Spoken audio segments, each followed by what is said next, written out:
Assalamualaikum warahmatullahi wabarakatuh.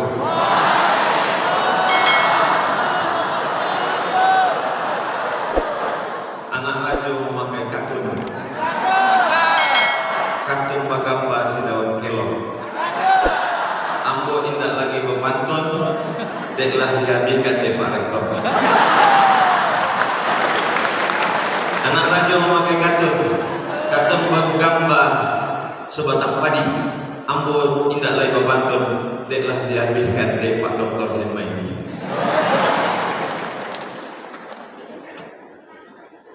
Izin Pak Doktor.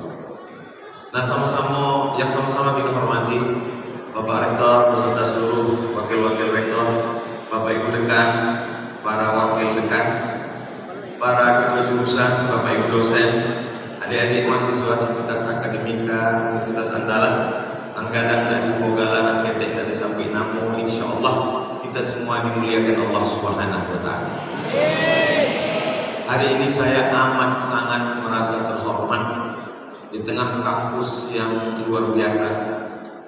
Alumni-alumninya, mahasiswanya 33.000 orang. Saya diberikan kesempatan Valdis Natalis yang ke-66 tahun. Mudah-mudahan Allah memberikan kebaikan buat Universitas Andalas di masa akan datang. Karena yang diberikan kepada saya adalah ukhuwah dalam bingkai kebangsaan. Saya akan urutkan satu persatu. Poin yang pertama, ada seorang perempuan. Suatu malam dia bermimpi. Dalam mimpinya dia melihat dia memangku bulan. Lalu kemudian besok pagi dia bercerita kepada ayahnya. Ayah, aku malam tadi bermimpi. Apa mimpimu nak? Dalam mimpiku aku melihat aku sedang memangku bulan. Lalu ayahnya langsung menempeleng anak perempuan itu. Darah keluar dari mulutnya. Kenapa? Karena makna memangku bulan artinya dia akan dekat dengan yang kita selalu sebut dengan bulan purnama. Kalau dia datang selalu kita sambut dengan tola'al badru alaihi. Artinya bahwa dia akan menikah dengan Nabi Muhammad SAW. Perempuan itu bernama Sofiyah. Nama ayahnya yang menempeleng itu namanya Huyai. Huyai itu punya ayah namanya Akhtab.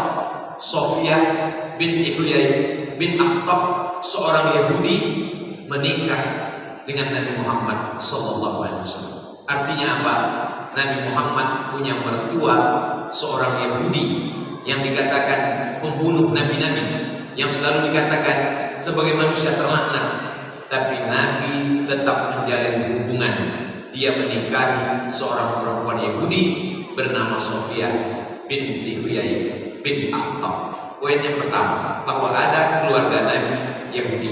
Paling tidak mertuanya Yahudi. Berarti dia punya ipar Yahudi. Yang kedua, Nabi berkirim surat. Nabi sebagai seorang kepala negara.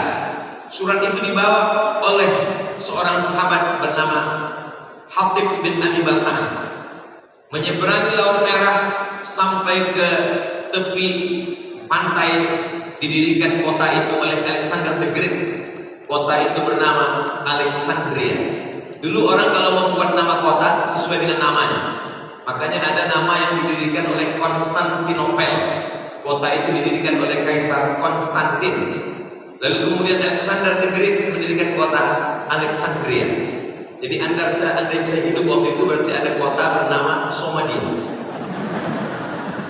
Lalu kemudian surat itu pun diberikan kepada seorang penguasa Kristen Ortodok Koptik di Mesir. Namanya Jerjis, panggilannya Mukautis. Surat itu dibaca oleh Jerjis alias Mukautis, hatinya lembut. Lalu dia simpan surat itu di dalam kotak yang terbuat dari kayu. Dia beri minyak wangi, dia cium. Dan dia balas surat itu. Dia kirimkan dua perempuan. Perempuan yang pertama bernama, seorang perempuan dikirimkan kepada Nabi SAW. Perempuan itu bernama Maria. Dari Maria itulah lahir seorang anak laki-laki. Nah, anak laki-laki itu bernama Ibrahim, meninggal umur 18 bulan. Maria punya adik perempuan namanya Sirin. Sirin itu diberikan kepada sahabat Nabi, namanya Hasan bin Sabit. Apa artinya? Nabi punya keluarga dari kalangan Kristen Ortodok Koptik. Yahudi ada, Kristen ada. Walaupun Maria Islam, Sirin Islam, tapi Nabi punya keluarga dari kalangan Yahudi, dari kalangan Nasrani. Poin yang ketiga, kenapa Ustaz Somad itu kalau ceramah selalu pakai poin? Poin 1, poin 2, poin 3. Itu memang kebiasaan saya dari dulu. Saya ketika kuliah selalu meringkas. Buku-buku yang tebal-tebal itu saya buat ringkasan kecil-kecil. Sehingga kalau ujian saya tidak baca buku lagi. Saya bawa ringkasan. Makanya kalau kawan-kawan nanya, "Mat, kok nggak baca buku?" Sudah di sini semua. Padahal ada ringkasannya. Makanya saya kemana-mana bawa ringkasan, saya baca. Dan kawan-kawan pinjam. "Mat, boleh pinjam ringkasannya?" Boleh. Pas dia tengok tak jadi, karena tulisannya kecil-kecil. Itu kebiasaan saya. Jadi kalau adik-adik melihat saya tausiah tabligh akbar pakai poin 1, 2, 3, itu memang kebiasaan. Yang kedua, mengajarkan jamaah supaya selalu membuat poin-poin. Yang ketiga, untuk memudahkan intel buat laporan. Supaya jangan sampai salah lapor. Berikutnya poin yang ke, saya ingat, cuma ngetes saja. Poin yang ketiga, Nabi Shallallahu Alaihi Wasallam sampai ke kota Al-Madinah Al-Munawwarah. Di kota Madinah itu ada namanya Yahudi Bani Nadir, ada Yahudi Bani Quraidah, ada Yahudi Bani Qainuqa, ada Yahudi Khaybar. Lalu kemudian Nabi Shallallahu Alaihi Wasallam tidak membawa pedang panjang lalu mengatakan orang Yahudi halal kepalanya dipancung bunuh. Tidak. Nabi membuat apa yang disebut dengan muahadah, perjanjian. Itulah yang disebut dikenal dengan nama populer Piagam Madinah. Poinnya ada 12. Adik-adik yang mau melihat 12 poin itu bisa beli buku judulnya Ar-Rahiq Al-Maktum. Tapi biasanya adik-adik tak mau beli buku, fotokopi. Zaman saya dulu. Kalau sekarang tinggal save PDF, share. Sudah di-share? Sudah. Udah baca? Belum. Buku itu ditulis oleh seorang India. Diadakan musabaqah, bukan tilawatul Quran. Lomba menulis sejarah Nabi Muhammad SAW. Orang Mesir kalah, orang Makkah kalah. Yang menang orang India, namanya Syekh Safiur Rahman Al-Mubarakfuri. Judul bukunya Ar-Rahiq Al-Maktum. Bisa dilihat dalam buku itu 12 pasal. Orang Islam dengan orang Yahudi, Bani Nadir, Bani Quraidah, Bani Qainuqa, Yahudi Khaybar punya tanggung jawab yang sama menjaga kota Al-Madinah Al-Munawwarah. Kalau datang orang Arab, orang Quraisy, sesuku dengan Nabi, keluarga Nabi dari Makkah, maka orang Yahudi yang tidak Islam wajib punya kewajiban yang sama dengan orang Islam menjaga kota Al-Madinah Al-Munawwarah. Itu yang dikenal sekarang dengan istilah rekonsiliasi nasional. Poin yang keempat, Nabi Muhammad SAW ketika meninggal dunia, baju besinya hilang. Dicari-cari kemana baju besi Nabi. Wadir'uhu marhunatun inda Yahudiyyin. Ternyata baju besinya dipegang seorang Yahudi. Lalu Yahudi itu pun ditanya, "Hai Yahudi, dari mana kamu dapat baju besi Nabi?" Orang Yahudi itu menjawab, "Nabi kalian meminjam gandum 30 so'an, 30 sok. Satu sok itu 4 mod. Satu mod itu 7,5. Berarti 4 mod 3 kilo. 3 kilo kali 9, 30 sok berarti 90 kilogram. Hanya dengan 90 kilogram gandum Nabi menggadaikan baju besinya. Padahal menantunya orang kaya, Utsman bin Affan. Padahal ada konglomerat Abdurrahman bin Auf. Ada konglomerat dari kota Madinah. Namanya luar biasa. Tapi begitu Nabi Shallallahu Alaihi Wasallam ingin meminjam, dia lebih mau menggadaikan baju besinya. Menurut ahli sejarah, kenapa Nabi menggadaikan baju besinya kepada orang Yahudi?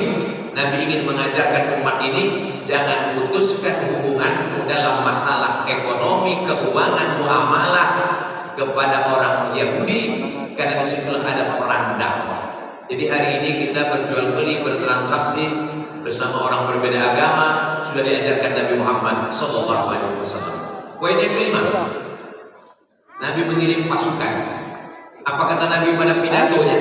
Satajiduna rijalan fis shawami. Nanti kalian akan bertemu dengan pendeta-pendeta di gereja. La ta'ridu lahum, jangan ganggu pendeta. La taqtulu sabiyan murdi'an, jangan bunuh anak kecil yang sedang menyusui. Wala syaikhan faniyah, jangan bunuh orang tua renta. La tahdimu buyutan, jangan hancurkan rumah. La ta'qiranna nahlan, jangan cabut pohon kurma. Ibu-ibu, bapak-bapak, adik-adik yang tidak bisa melihat saya secara jelas, ternyata di belakang ada yang lebih besar. Jangan cabut pohon kurma, jangan hancurkan rumah. Aturan perang untuk tidak boleh membunuh wartawan dan medis itu baru ada setelah perjanjian United Nations PBB di Jenewa abad 20. Sebelum itu orang primitif kalau berperang hancurkan rumahnya, ratakan dengan tanah, bakar kebunnya, larikan anak gadisnya. Nabi Muhammad SAW, wa ma arsalnaka illa rahmatan lil ukhuwah, dalam bingkai wawasan kebangsaan. Begitu Nabi menghormati. Ada orang tua, ada pendeta, ada ibu menyusui, ada anak menyusu, ada pohon kurma. Karena makanan pokok mereka ketika itu kurma, maka tidak boleh menghancurkan. Jangan ganggu orang yang bukan menjadi objek perang.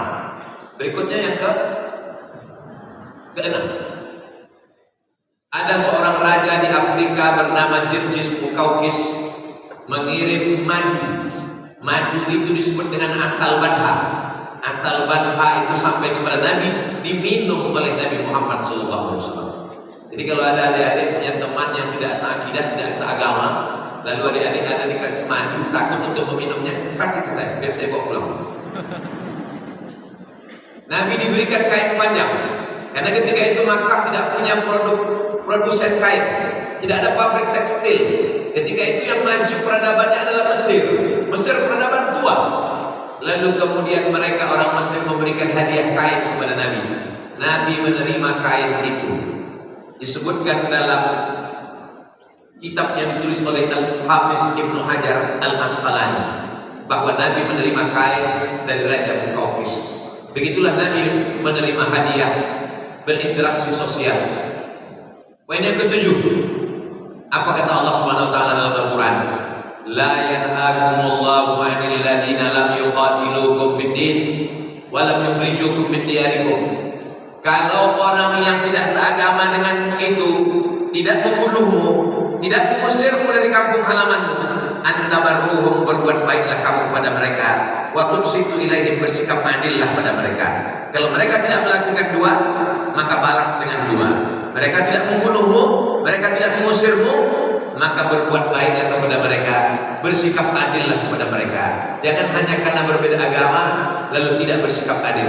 La yajrimannakum shana'anu qaumin 'ala alla ta'dilu.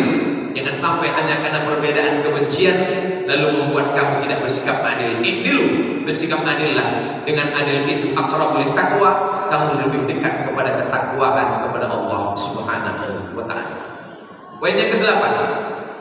Ada seorang perempuan namanya Asma, pakai alif. Asma, kalau tidak pakai alif, Asma sesaat. Mohon maaf Bu Asmanya. Asma ini masuk Islam, ibunya non Muslim, tak Islam.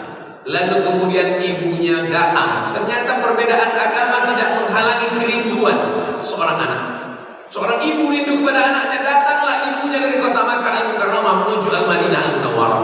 Sampai di Madinah anaknya takut berjumpa. Adik-adik sekalian, suara saya jelas? Soalnya gedung kita besar bergema. Pengalaman saya tausiah di tempat yang bergema, suara itu kadang tak jelas.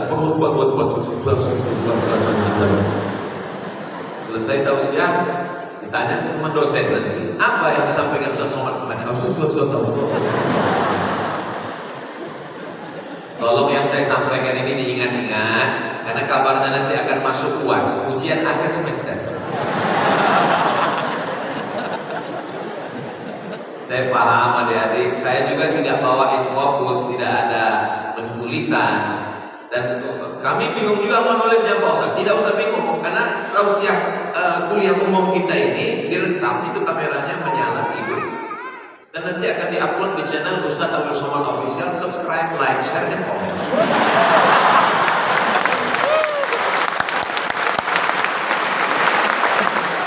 Yang kedelapan, bahwa seorang ibu masuk Islam dan kemudian ibu, anak masuk Islam, ibu tidak Islam, datang dia ke kota Madinah. Anaknya takut menemui ibunya.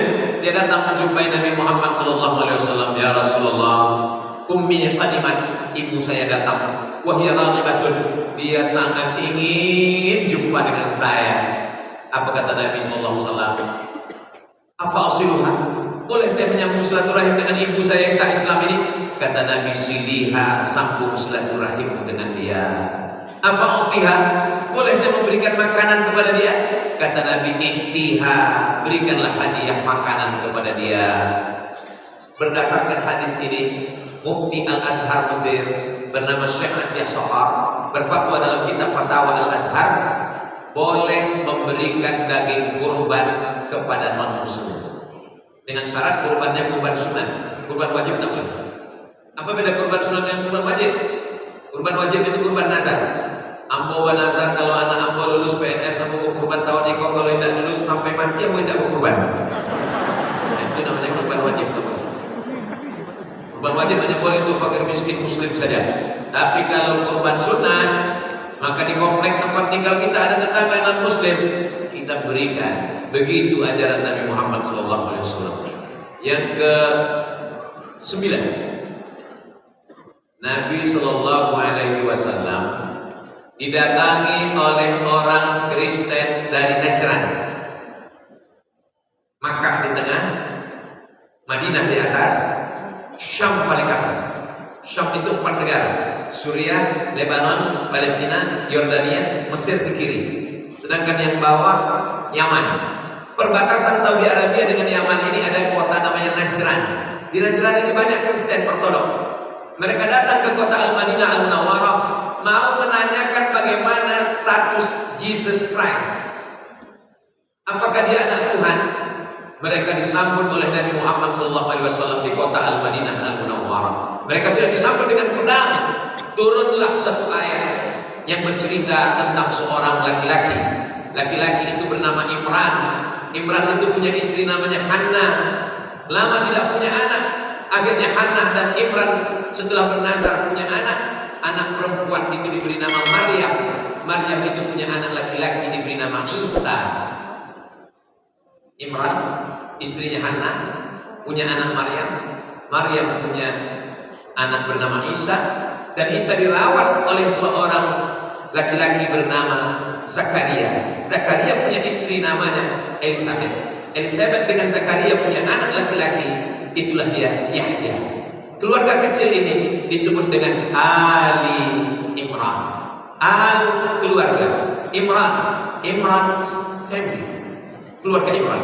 Dan itu adalah surat yang ke Al-Fatihah, Al-Baqarah, Ali Imran. Surat yang ketiga. Itu menunjukkan Al-Quran itu datang dari Allah. Seandainya Quran itu datang dari Muhammad, tentulah dibuatnya Ali Muhammad, keluarga Muhammad SAW. Justru yang ada dalam Quran adalah keluarga Yesus Kristus, keluarga Nabi Isa, keluarga Nabi yang diutus oleh Allah Subhanahu wa Ta'ala. Berdialoglah mereka di kota Al-Madinah Al-Munawwarah. Baca kronologis turunnya surat Ali Imran dalam tafsir yang ditulis oleh Imam Abdul Fida Ismail Ibnu Katsir. Nama tafsirnya Tafsir Al-Qur'anil Azim. Berikutnya yang ke-10, Nabi Muhammad SAW meninggal dunia, digantikan oleh Khalifah Abu Bakar Siddiq 2 tahun. Setelah itu naik Umar bin Khattab. Umar bin Khattab, Palestina itu ada pagarnya dan kuncinya dipegang oleh seorang pendeta Palestina. Kata pendeta Palestina, saya hanya mau memberikan kunci ini kepada Umar bin Khattab kalau dia mau datang kemari langsung. Umar bin Khattab pun datang ke kota Yerusalem. Bayangan si pendeta, Umar bin Khattab ini akan datang dengan kereta kencana, dengan pasukan bala tentara. Karena Umar bin Khattab namanya hebat sekali, luar biasa. Dia sudah siap menyambut. Bagaimana agaknya Umar bin Khattab? Tiba-tiba dari kejauhan dia tengok ada seekor keledai. Dalam riwayat lain unta. Cuma 2 orang. Ternyata Umar hanya membawa pembantunya. Dan mereka ganti-gantian. Kadang-kadang Umar di atas, kadang-kadang pembantunya di atas, kadang-kadang Umar di bawah, kadang-kadang pembantunya di atas. Mereka ganti-gantian. Pas ketika mendekati pintu Palestina, kebetulan jatah Umar di bawah, pembantunya di atas. Begitu mau sampai ke pintu, pendetanya bertanya, yang Umar yang mana? Ternyata kehebatan orang itu bukan terletak pada pakaiannya, bukan pada kendaraannya, tapi pada karisma kepemimpinan. Itulah yang membuat saya tadi waktu pertama sampai ke Unan ini bingung, yang rektor ini yang mana?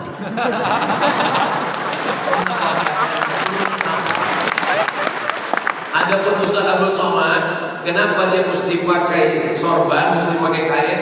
Ini pengalaman dulu. Saya datang kemana-mana tidak pakai, awal-awal pulang pakai baju koko biasa saja. Itu begitu sampai di masjid ditanya orang, Ustaznya mana? Di pengalaman pahit itu terus diingat sampai sekarang. Lalu kemudian Umar bin Khattab datang. Di Palestina ada satu gereja yang besar yang diyakini tempat lahirnya Isa. Lalu kemudian pendeta ini mengatakan, sholatlah kamu di dalam gereja ini. Lalu Umar bin Khattab minta izin. Umar bin Khattab sholat di depan, bukan di dalam. Apa hikmahnya? Sekarang orang baru tahu. Ternyata di depan gereja Al-Qiyamah itu sekarang berdiri masjid besar bernama Masjid Umar bin Khattab berhadap-hadapan. Mungkin itulah yang menginspirasi Presiden Soekarno sehingga mendirikan Masjid Istiqlal berhadap-hadapan dengan katedral. Sehingga siapapun yang ngomong polarisasi, memecah belah kita, dia pasti akan gagal. Dengan siapa? Dengan orang yang paham. Yang sulit itu kalau kita bertemu dengan orang gagal paham. Apalagi memang makannya dari gagal paham. Dia kalau paham kita makan. Iya. 10 poin. Ustaz lanjutkan ke 11 atau ke 12? Saya diberi waktu sampai jam 12 karena kita masuk waktu zuhur dan memang sesuai dengan kode etik saya 600 ml. Walaupun nampaknya botol di Unan ini kecil-kecil. Memangnya ketek tapi tibu. Jadi kalau bercerita tentang ukhuwah dalam wawasan kebangsaan, Masya Allah, tabarakallah, tidak ada. Bingung orang-orang di dunia ini untuk mengatur bagaimana berbeda agama.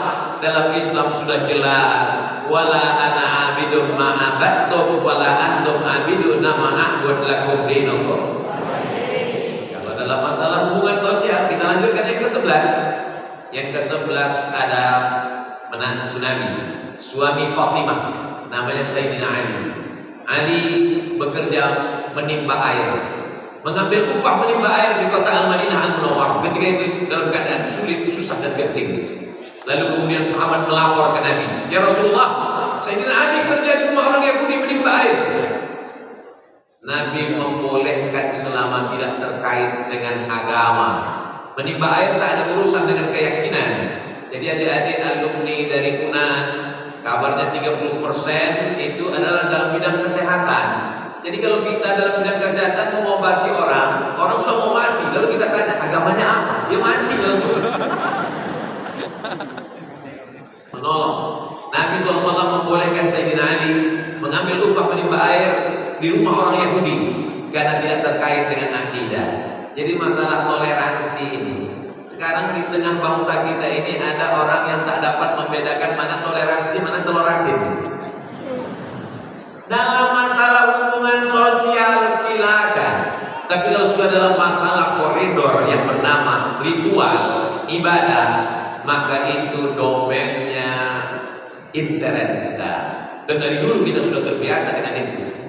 Untuk wilayah-wilayah yang penduduknya 50-50 antara Muslim dengan tak Islam, seperti di Sumatera Utara misalnya, satu suku sama-sama saudara kita dari suku Batak, itu mereka sudah belum ada pernah konflik antara sesama Batak Islam dengan Batak tak Islam. Kenapa? Karena ada yang lebih kuat. persaudaraan, satu marga, satu keluarga, satu suku, kalau sudah sama-sama ikatannya luar biasa. Jadi kalau menikah bagaimana? Ketika acara pernikahan di tempat saudara kita yang tak Islam, itu biasanya dibuat 2 tempat makan. Satu khusus kemah untuk makanan muslim, ada yang tak Islam. Kita sudah tahu itu dari dulu. Makanya ketika kita datang bertamu makan, ya kita makan di tempatnya aja. Oh muslim, kita makan sih. Yang pulang singkat sih. Singko, saya singko sebentar. Nah itu harap tidak kuahnya saya sedikit. Tidak bisa. Masalah pernikahan tidak. Setelah kita makan, kita naik, lalu kita ucapkan semoga bahagia sampai ke pulau harapan. Doa-doanya itu sifat umum. Dia belum naik ke atas. Barakallah lakuma. Itu lagi.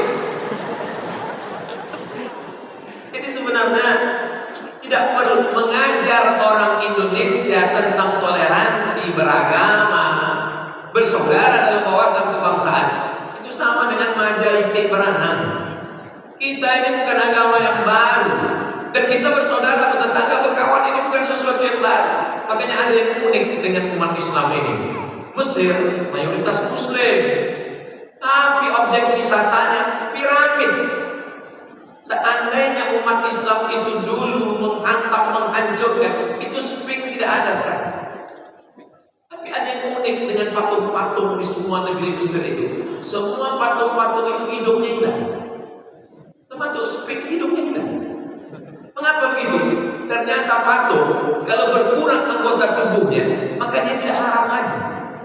Jadi ibu kalau punya patung di rumah, pulang dari sini, misalnya gajah, hilangkan belalainya. Dia mesti uji. Mama yang Pak Dokter, kalau aku habis saya kasih tahu lagi. Maksud apa mas bagi tahu itu bahan ambulan boleh ya? Begitulah Nabi Sallallahu Alaihi Wasallam mengajarkan. Indonesia Muslim terbesar di dunia, tapi objek wisatanya Candi Borobudur, Candi Prambanan. Kalau dulu Wali Songo ulama-ulama itu mengajarkan, hancurkan, ratakan dengan tanah, tidak ada itu. Riau, mayoritas Muslim, objek wisatanya Candi Muara Takus, Jambi, mayoritas Muslim, objek wisatanya Muara Jambi, candi lagi. Melayu adalah Islam. Melayu tanpa Islam hilang semuanya, tinggal layunya. Minangkabau Islam. Minangkabau tanpa Islam hilang minangnya, tinggal. Nah, boleh aja. Aku sekedar mengarahkan saja. Yang ke-12. Suatu ketika Nabi Sallallahu Alaihi Wasallam musafir dalam perjalanan panjang, dia lihat ada seorang sahabat mengambil obor. Lalu dia bakar sarang semut. Dibakarnya sarang semut. Datang Nabi, berang Nabi. Aku saya Nabi, la yu'adzibu bin nar illa rabbun nar. Tidak boleh membunuh dengan api kecuali Tuhan pemilik api. Apa maknanya? Kalau begitu kita mesti kembangkan judul kita ini. Bukan ukhuwah dalam wawasan kebangsaan, ukhuwah dalam wawasan kesemutan. Semut pun mendapat rahmat dengan kedatangan Nabi Muhammad SAW. Tidak boleh menyiksa semut kecuali semut itu mengganggu boleh. Mana dalilnya kalau dia mengganggu? Uqtulul aswadaini fi shalah. Bunuhlah 2 yang hitam walaupun engkau sedang sholat. Allahu Akbar. Nampak kalah jengking, bunuh. Daripada dia kalau menggigit awak. Inilah dalil bahwa orang sholat itu buka mata. Sekarang banyak anak-anak muda sholat tutup mata. Allah. Iya kalau sholatnya di masjid, kalau di hutan kata anak konda. Buka mata lain sholat, marah buka. Jadi Islam oleh membunuh. Nabi membunuh tidak menyiksa. Idza qataltum fa ahsinul qitlah. Kalau kamu membunuh, bunuh dengan baik. Sekali pukul mati. Idza dzabhtum fa ahsinuz dzabha. Kalau menyembelih, sembelih dengan baik. Apa makna membunuh dengan baik?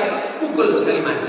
Jangan karena adik pernah di kos-kosan kena sengat kala jengking, ditangkoknya hari Selasa potong japitnya nang kiri. Hari Rabu potong nang kanan. Hari Kamis potong nang belakang. Maka saya kalau jadi untuk apa lagi aku hidup guys?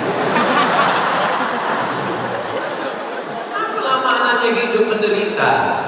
Maka kata Nabi, bunuhlah dua yang hitam walaupun kita sedang sholat. Tapi tolong jangan dikembangkan ini. Maksud dua yang hitam itu adalah ular dan kala. Soalnya ambo pernah do sholat sampai ngambo orang sholat babunyi handphone. Ya beda mati kan ya. Lah saya sembahyang bertanya, mengapa mati kan? Ada hadisnya. Ada hadis nomor uqtulul asbadaini, bunuhlah dua yang hitam walaupun sedang sholat. Handphone aku hitam.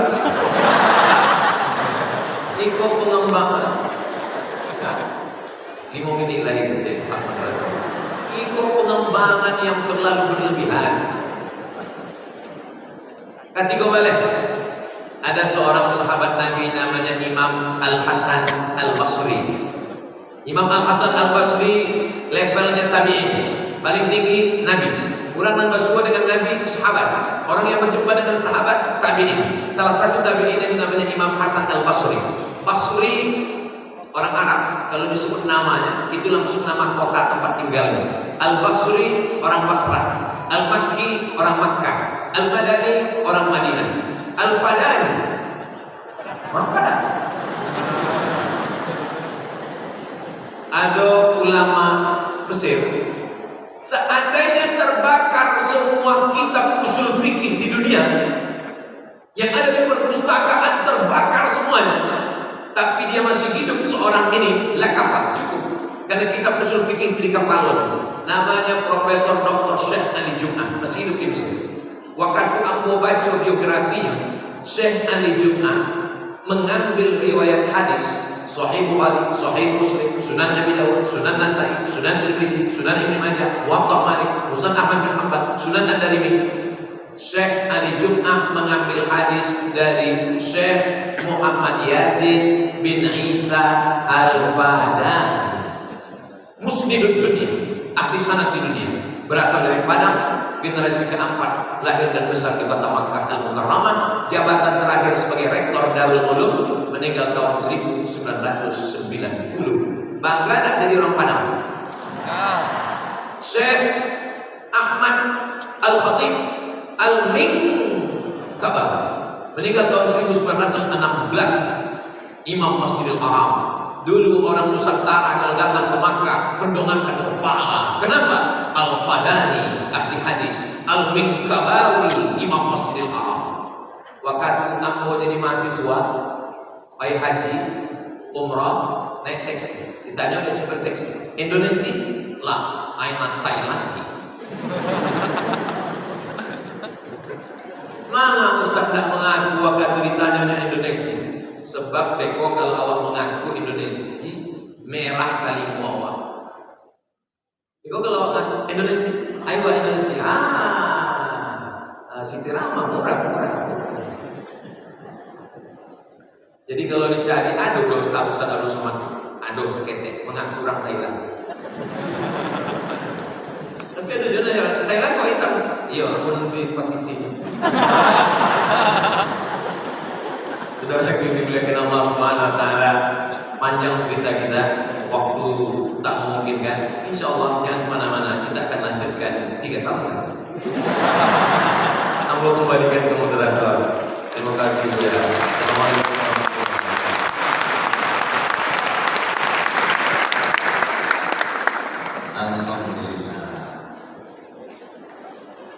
Jadi dari yang sudah sampaikan tadi sangat relevan dengan isi yang diemban oleh Universitas Andalas. Universitas Andalas diresmikan 1956. Tujuannya adalah untuk kejayaan bangsa. Insyaallah. Ceramah Ustaz tadi insyaallah untuk bangsa. Olah kail memancing ikan walaupun pemancing sudah menua. Niat hati mau menyimpulkan, apa daya yang disampaikan kesimpulan semua. Baik, Ustaz izin, bolehkah agak 15 menit kita tanya jawab, tapi kertas sudah disebar, nanti Ustaz pilih. Masya Allah. Ada pertanyaan?